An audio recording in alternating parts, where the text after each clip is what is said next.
Good morning to all of you. पिछले class में हमने बात किया था इम्प्रूवमेंट इन फूड रिसोर्सेस में, class 9 improvement in food resources में कुछ रिवॉल्यूशंस के बारे में बात किया गया था।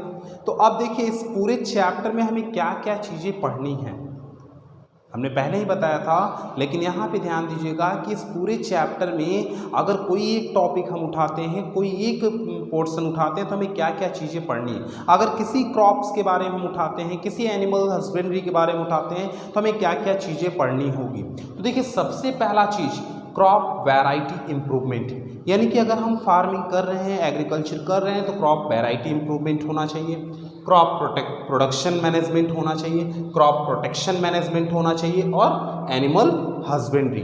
ये इतनी चीज़ों को हमें इस पूरे चैप्टर में पढ़ना है। तो सबसे पहले बात आती है कि अगर हम लोग कोई भी प्लांट हम लोग यूज़ कर रहे हैं, कोई भी क्रॉपिंग कर रहे हैं, कोई भी क्रॉप लगा रहे हैं, तो सबसे पहला है crop variety management. Crop variety improvement का मतलब है कि क्रॉप का सीड कैसा होना चाहिए। सीड जो है वो अच्छे वैरायटी का होना चाहिए, प्रॉपर वे में होना चाहिए, प्रॉपर वैरायटी का होना चाहिए जिससे ज़्यादा से ज़्यादा हमें फसल मिले। तो इसमें क्या करते हैं, सबसे पहला चीज़ इसमें जो होता है हाइब्रिडाइजेशन।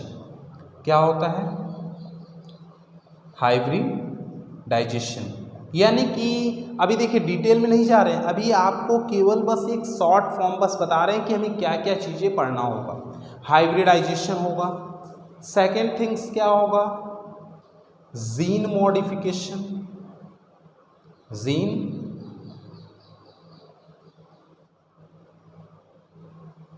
मॉडिफिकेशन, ये हमारे किस में आएंगे, क्रॉप वैरायटी इम्प्रूवमेंट, यानी कि क्रॉप के वैरायटी को कैसे इम्प्रूवमेंट कर सकते हैं। तो क्रॉप के वैरायटी को हम इम्प्रूव कर सकते हैं हाइब्रिडाइजेशन से, जीन मॉडिफिकेशन से।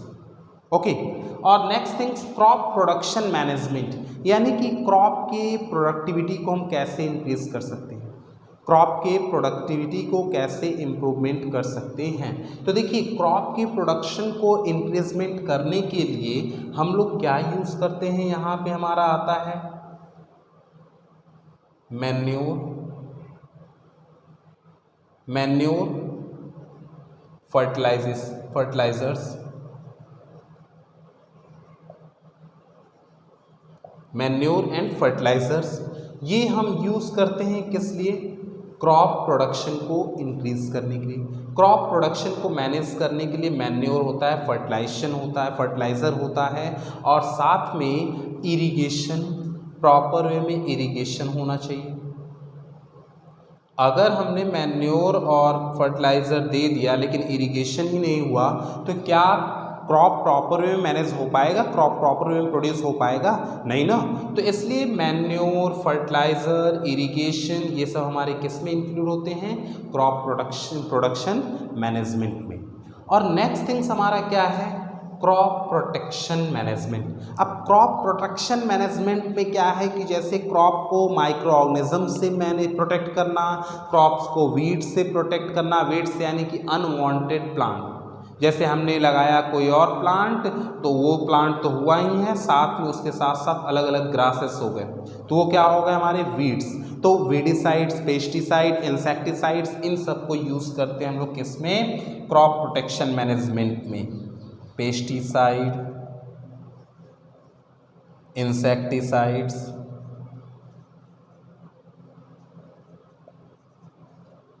और वीडिसाइड्स, मतलब कि पेस्ट मतलब कि जो उन्हें हार्म पहुंचा रहा है, जैसे कीड़े मकोड़े हो गए, इंसेक्ट्स हो गए, तो ये सब हमारे क्या हैं, पेस्ट हैं। तो इनके लिए हम लोग पेस्टिसाइड्स वगैरह, इंसेक्टिसाइड्स और वीडिसाइड्स यूज़ करते हैं, जिनकी वजह से हम क्रॉप को प्रॉपर वे में प्रोटेक्ट कर सकते हैं। जैसे कहते हैं कि अब एक्सटर्नल कोई आ रहा है, जैसे गाँव कहते हैं कि गाँव वगैरह में नील गाय वगैरह आते हैं तो सारे फसल्स को ख़राब कर देते हैं, तो उनके लिए हम लोग प्रोटेक्ट करते हैं, वॉल वगैरह, बाउंड्री वगैरह कराते हैं, फेंसिंग वगैरह कराते हैं, यानी कि घेराव करते हैं। तो वो भी हमारे किसके अंदर आता है, क्रॉप प्रोटेक्शन मैनेजमेंट में। ओके, नेक्स्ट थिंग्स है एनिमल हस्बेंड्री।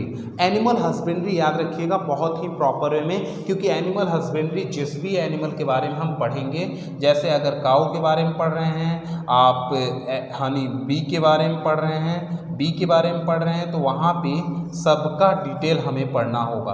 काऊ, बी और पोल्ट्री फार्मिंग, ठीक है, फिशरीज, ये सब चीज़ें हमें एनिमल हस्बेंड्री पढ़ना है कि इनका क्रॉस अलग अलग वैरायटी से अलग अलग कह सकते हैं कि स्पेसिस से कराकर नए नए स्पेसिस का फॉर्मेशन करना। तो ये सब हमारे एनिमल हस्बेंड्री के अंदर में आएगा, अंडर में आएगा, और इसको अब हम डिटेल में नेक्स्ट क्लास में डिटेल में पढ़ेंगे, याद रखिएगा। और सबसे पहला चीज़ ये कोशिश करिएगा कि अपने से पहले पढ़कर आप क्वेश्चन पुटअप करिए, जिससे हम आपकी कमियों को, यानी कि जो आपके अंदर कमी है उसे प्रॉपर वे में समझा जा सके, ठीक है। तो पहले अपने से कोशिश करिए कि अच्छे से पढ़ाया जाए बुक, और पढ़ें और बुक को और अच्छे से समझें, और जो प्रॉब्लम होती है उसे ज़रूर पूछें। बार बार कहा जा रहा है कि जो प्रॉब्लम हो रही है उसे ज़रूर पूछें, ओके। अगर इसमें कोई प्रॉब्लम आती है कि crop variety improvement, crop production management, crop protection management and animal husbandry, तो इनमें अभी हम डिटेल में जाएंगे। अभी हम केवल आपको एक पूरे बुक का, पूरे फर्स्ट चैप्टर का समरी कि हमें क्या चीज़ें पढ़ना है इस पूरे चैप्टर में, ये आपको बताया गया, ओके। Thank you.